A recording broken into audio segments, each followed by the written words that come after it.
Saudara yang terkasih di dalam Kristus, saat ini kita akan bersama-sama menerima pemberitaan firman di minggu yang ketiga di bulan keluarga. Sebelum kita menerima firman Tuhan, mari kita bersatu di dalam doa. Kami mengucap syukur ya Tuhan untuk penyertaan-Mu di dalam kehidupan kami. Pagi hari ini bersama dengan keluarga, kami hendak menerima sapaan firman. Biarlah firman-Mu boleh tertanam di dalam hati kami, dan kami wujud nyatakan di dalam perbuatan kami. Terima kasih ya Allah, berfirmanlah, karena kami siap untuk mendengarkan. Di dalam Kristus Sang Sumber Firman yang hidup, kami berdoa. Amin. Bapak, Ibu, dan Saudara yang terkasih di dalam Kristus, firman Tuhan pada pagi hari ini terambil di dalam 1 Petrus pasalnya yang kedua ayat 24 sampai 25 yang demikian. Ia sendiri telah memikul dosa kita di dalam tubuhnya di kayu salib, supaya kita yang telah mati terhadap dosa hidup untuk kebenaran. Oleh bilur-bilurnya kamu telah sembuh. Sebab dahulu kamu sesat seperti domba, tetapi sekarang kamu telah menjadi dan kembali kepada gembala dan pemeliharaan jiwamu. Demikianlah firman Tuhan. Yang berbahagia kita semua yang merindukan firman Tuhan serta melakukannya di dalam kehidupan sehari-hari. Haleluya. Ibu, bapak, dan saudara yang terkasih di dalam Kristus, di dalam setiap kehidupan kita tentunya tidak mau menjadi yang tertindas atau ditindas. Karena seseorang yang ditindas, baik ditindas oleh pasangan, ditindas oleh anggota keluarga yang lain, ataupun kita ditindas oleh atasan kita, tentunya akan menimbulkan gejolak di dalam hati, ada perlawanan, kebencian, dan bahkan akan ada dendam yang akan terjadi. Bacaan kita di minggu yang ketiga di bulan keluarga, di dalam 1 Petrus pasal 2 ayat 24 sampai 25. Di sini diceritakan bahwa Rasul Petrus berpesan kepada jemaat di Roma ketika mereka sedang berada di dalam penindasan di bawah Kaisar Nero. Kehidupan umat di Roma begitu sangat memprihatinkan, sehingga mereka di dalam hati memiliki keinginan untuk memberontak dan bahkan melawan apa yang dilakukan oleh pemerintah atau Kaisar Nero. Oleh sebab itu, Petrus berpesan, jangan sampai kejahatan itu dibalas dengan kejahatan. Karena setiap manusia yang sudah menerima Kristus sebagai juru selamat, hendaknya hidup mereka harus diperbaharui, tetap mendoakan dan menerima bagi mereka yang mendapatkan perlakuan yang tidak adil. Apa yang harus kita lakukan melalui bacaan ini di dalam minggu yang ketiga di bulan keluarga?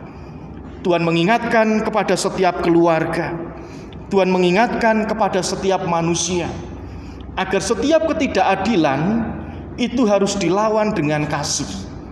Karena apa? Karena setiap caci maki itu tidak boleh dibalas dengan caci maki.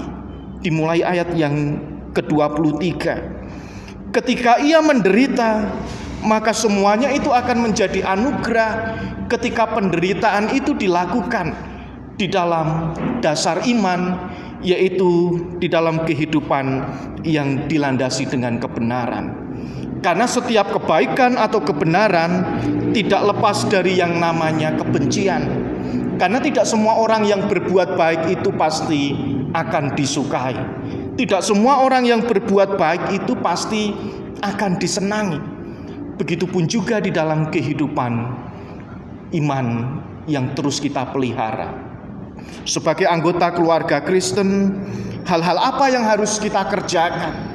Apa saja yang harus kita lakukan agar di dalam kehidupan iman kita, khususnya di tengah-tengah keluarga kita, ketika masalah atau pergumulan di dalam kehidupan itu terjadi, sikap apa yang harus kita lakukan agar kita tetap menjadi orang yang baik, agar kita tetap menjadi pribadi umat percaya yang terus mempertahankan kredibilitas atau integritas kita sebagai umat yang sudah ditebus Tuhan. Yang pertama, bahwa Tuhan sendiri sudah memikul dosa-dosa karena perbuatan atau kejahatan yang sudah kita lakukan. Oleh sebab itu, sering manusia berbuat kesalahan atau jatuh di dalam dosa, akhirnya mereka menyalahkan orang lain atau bahkan sering menyalahkan Tuhan karena masalah yang dilakukan sendiri. Tetapi karena kejahatan yang diperbuat oleh manusia, maka Kristus datang ke dunia untuk menebus semua dosa yang dilakukan oleh manusia, agar kehidupan manusia itu dipulihkan, agar hubungan manusia dengan Allah itu bisa diperbaharui dan dipulihkan kembali. Oleh sebab itu, di dalam kehidupan keluarga kita, ketika kita berbuat salah, entah yang kita sengaja ataupun yang tidak kita sengaja, kepada pasangan kita, suami istri, kepada anak, kepada orang tua, ataupun kepada pacar atau pasangan kita yang lain, sering ketika terjadi kesalahan, entah itu disengaja atau tidak disengaja, apa yang dialami oleh jemaat di Roma pada waktu itu juga sering terjadi di dalam kehidupan kita, agar kita membalas apa yang sudah diperbuat orang lain terhadap hidup kita. Benci dibalas benci, ketidakadilan dibalas ketidakadilan, sakit hati dibalas dengan sakit hati. Oleh sebab itu, ibu bapak dan saudara yang terkasih di dalam Kristus, belajar dari apa yang disampaikan Paulus kepada jemaat yang ada di Roma. Umat diingatkan bahwa kehidupan ini ada yang namanya penderitaan, dan itu tidak bisa kita hindari, karena setiap orang yang masih diberikan kesempatan untuk menikmati kehidupan, suka duka yang terjadi pasti akan kita hadapi bersama. Tetapi Simon Petrus berpesan, atau Rasul Petrus berpesan, bahwa segala sesuatu yang terjadi itu akan mendatangkan pelajaran atau hikmat yang tentunya akan menolong kehidupan umat akan terus belajar ketika menghadapi masalah, apa yang harus dilakukan dan apa yang harus dikerjakan.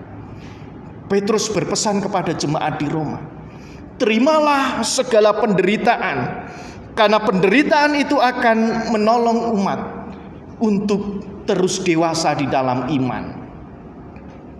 Penderitaan akan menolong umat di dalam iman untuk terus didewasakan di dalam kehidupan ini. Semakin umat itu beriman, maka semakin banyak masalah dan juga cobaan yang akan terus dialami.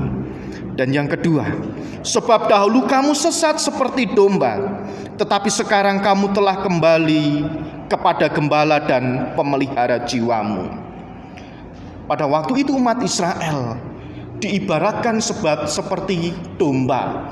Domba itu adalah binatang yang sering tersesat atau mudah tersesat, terpisah dari kawanan atau kelompok yang lain. Ini adalah gambaran domba yang dilabelkan kepada umat yang ada di Israel. Begitupun juga di dalam kehidupan kita sebagai orang percaya. Mungkin kita sebagai orang Kristen, mungkin kita sudah dibaptis atau menerima peneguhan sidi. Terkadang kehidupan kita ini seperti domba yang dengan sengaja mungkin menjauhkan diri kita dari ibadah-ibadah, menjauhkan hidup kita dari persekutuan, atau bahkan kita sering jatuh seperti domba yang terus-menerus melakukan kesalahan. Dan itulah yang mengingatkan kita bahwa hidup ini, bahwa manusia itu sangat rentan sekali untuk melakukan kesalahan.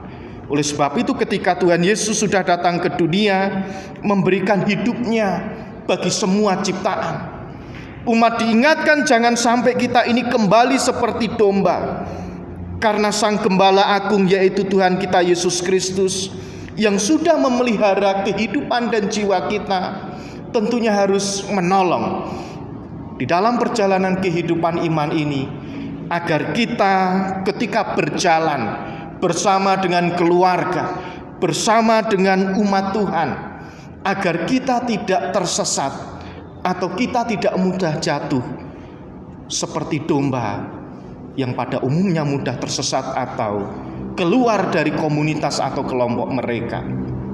Sering terjadi di dalam kehidupan ini, khususnya di dalam kehidupan bergereja.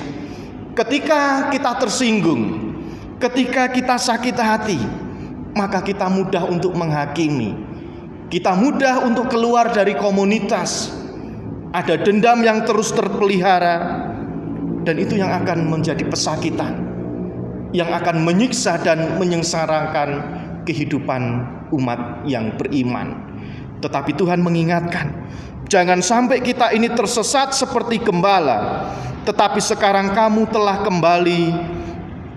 Sebab dahulu kamu itu sesat seperti domba, tetapi sekarang kamu telah kembali kepada gembala dan pemelihara jiwamu.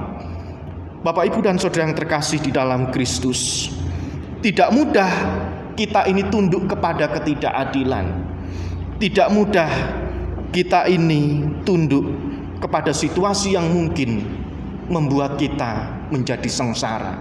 Sering kita melawan, sering kita meninggalkan ego kita untuk kita membalas seperti apa yang dilakukan orang lain kepada diri kita. Tetapi melalui bacaan kita pada pagi hari ini, di minggu yang ketiga di bulan keluarga, mari kita kembali melihat di dalam kehidupan kita secara pribadi. Kita kembali melihat keadaan keluarga kita. Sudahkah kita ini memaafkan satu dengan yang lain? Sudahkah kita menerima kondisi dan keadaan anggota keluarga kita yang mungkin saat ini membuat kita menjadi sakit hati? Tetapi di bulan keluarga ini Tuhan menolong kita untuk kita bisa memperbaharui atau memperbaiki kembali hubungan keluarga antara satu dengan yang lain, agar kawanan domba Allah ini tetap dipulihkan, baik di dalam kehidupan berkeluarga, kehidupan bergereja dan bermasyarakat, dan tentunya semuanya itu dilakukan untuk kemuliaan nama Tuhan. Oleh sebab itu, ibu bapak dan saudara yang terkasih di dalam Kristus, mari bersama-sama umat Tuhan yang percaya, kita terima segala apapun yang terjadi. Ketidakadilan itu pasti akan terjadi, tetapi jangan sampai kita membalas ketidakadilan dengan ketidakadilan, sakit hati dengan sakit hati, dendam dengan dendam. Tetapi kita yang sudah ditebus oleh Tuhan, mari kita kembali kepada hidup yang lebih baik lagi, agar kehidupan kita berguna bagi keluarga, bagi gereja, dan bagi masyarakat. Di dalam kehidupan umat manusia, tentunya memiliki latar belakang yang mungkin tidak menyenangkan.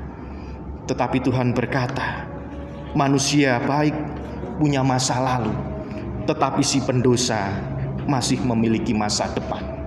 Selamat membangun kehidupan keluarga dengan menciptakan komunikasi yang baik di dalam kehidupan bergereja, di dalam kehidupan bermasyarakat, agar kita sebagai umat percaya dipakai Tuhan menjadi saksinya, menjadi berkat bagi banyak orang.